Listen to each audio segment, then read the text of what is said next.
Mesdames et messieurs, c'est l'heure de la plénière, votre émission du Parlement congolais. Bienvenue à toutes et à tous.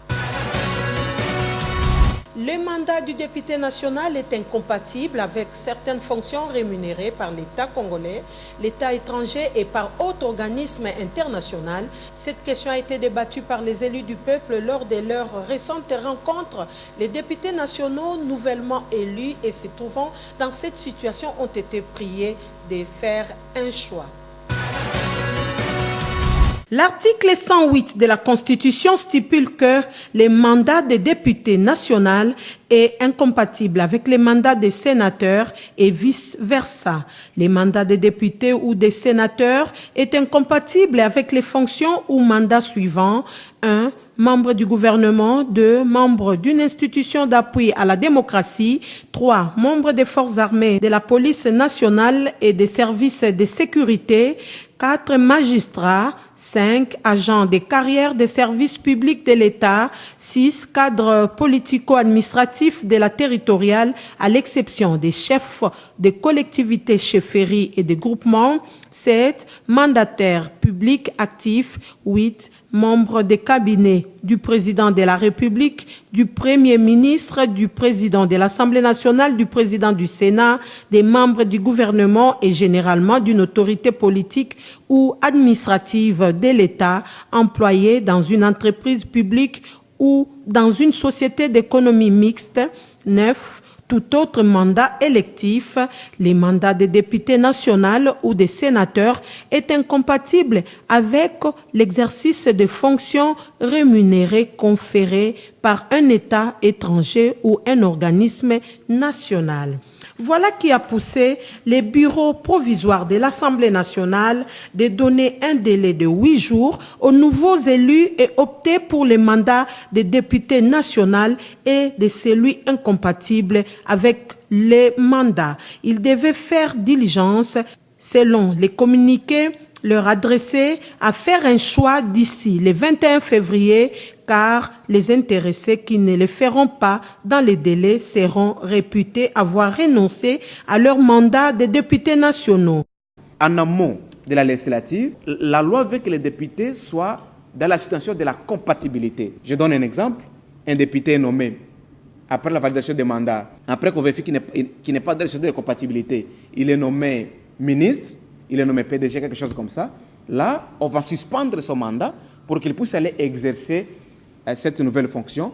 Et à la cessation de cette nouvelle fonction, il peut pouvoir rentrer en Parlement. Par rapport à ces rappels à l'ordre, quelques élus du peuple se trouvant dans cette situation se sont prononcés. On a eu à occuper des hautes fonctions dans l'administration nationale, que nous allons aussi y renoncer d'ici peu. Mais nous pensons qu'il n'y a pas mieux que de travailler pour sa population. Avant de postuler à la députation nationale, j'avais déjà dit à ma population qu'il était temps que je choisisse. Donc 12 ans, déjà, ça suffisait pour que je puisse être ici. Dans les 8 jours qui suivent, que chacun puisse prendre la décision par rapport au doublon de postes ou par rapport au cumul, qu'il puisse prendre la décision s'il reste député ou il occupe les anciennes fonctions qu'il occupait avant. Les cas du ministre de l'enseignement primaire, secondaire et professionnel Gaston Moussemena, ce dernier élu député national dans la circonscription de Kisangani, a officiellement écrit sa lettre portant son choix pour la chambre basse du Parlement. Un autre a fait le choix de son mandat électif, Ami Ambatobe Nyongolo, actuel ministre de l'Environnement et Développement durable. Notez que la liste des élus se trouvant dans cette même situation semble être longue et qui suivra prochainement les pas du ministre Moussemena et de son collègue Ami Ambatobe en signifiant son choix pour l'Assemblée nationale. C'est ce que l'on attend voir. À qui donc les prochains tours? Wait and see. Aux dernières nouvelles, ils sont nombreux les élus du peuple qui ont opté pour leur mandat électif. Parmi eux, le ministre des Mines, Martin Kabololo, pour ne citer que ces cas. Le poste de président du bureau provisoire de l'Assemblée nationale a été confié à un vice-doyen d'âge en la personne de Pierre Maloka. Celui-ci a remplacé son successeur, Gabriel Kyungu-Wakumwanza, appelé à d'autres fonctions à Lubumbashi. Un seul point était à l'ordre du jour de la plénière de ce lundi 18 février 2019 à la Chambre basse du Parlement, à savoir la communication du bureau provisoire relative à l'installation d'un nouveau président en remplacement de celui qui avait présenté sa démission, Gabriel Kyungu-Wakumwanza, ayant opté pour l'Assemblée provinciale du Haut-Katanga. En vue de se conformer aux dispositions de l'article 110 de la Constitution, ce doyen d'âge élu de la ville de Lubumbashi a pris la décision d'exercer son mandat de député provincial. Décision contenue dans une lettre lue à l'intention des honorables députés. Le président s'est trouvé obligé d'aller occuper sa fonction à l'Assemblée provinciale de Katanga, du Haut-Katanga. Et donc, le bureau provisoire actuel à l'Assemblée nationale ne peut pas rester sans un président provisoire. C'est pour cette raison qu'on a estimé qu'il faut avoir un vice-doyen d'âge qui vient suppléer au plus ancien de tous les élus nationaux qui est parti à l'Assemblée provinciale du Katanga. Il n'a fait que respecter la loi et la même loi prévoit qu'il faut pourvoir à son remplacement parce que la session extraordinaire n'a pas encore pris fin. Donc il faut pourvoir l'Assemblée nationale d'un nouveau président le plus âgé.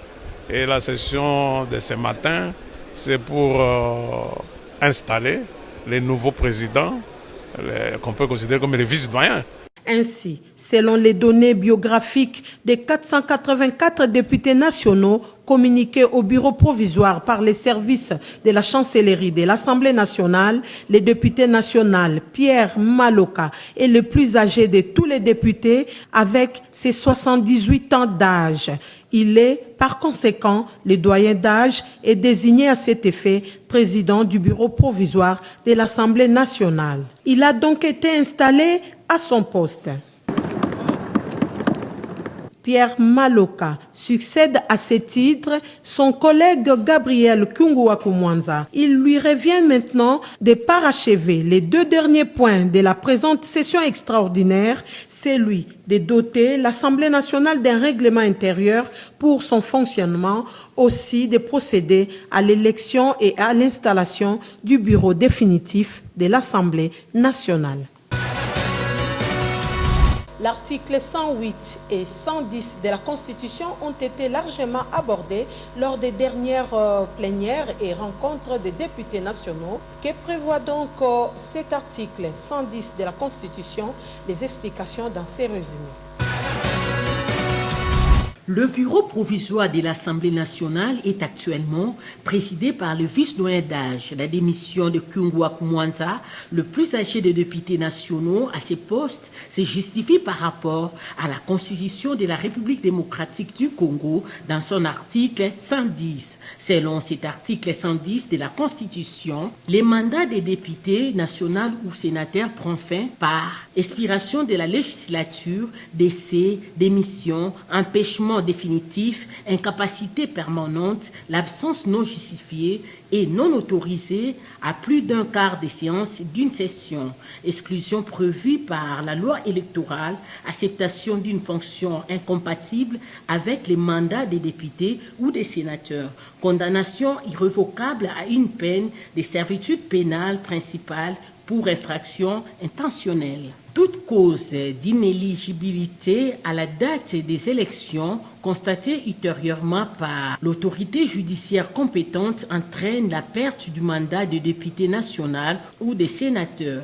Dans ces cas, il est remplacé par son premier suppléant. Tout député national ou tout sénateur qui quitte délibérément son parti politique durant la législature est réputé renoncer à son mandat parlementaire obtenu dans le cadre du dit parti politique.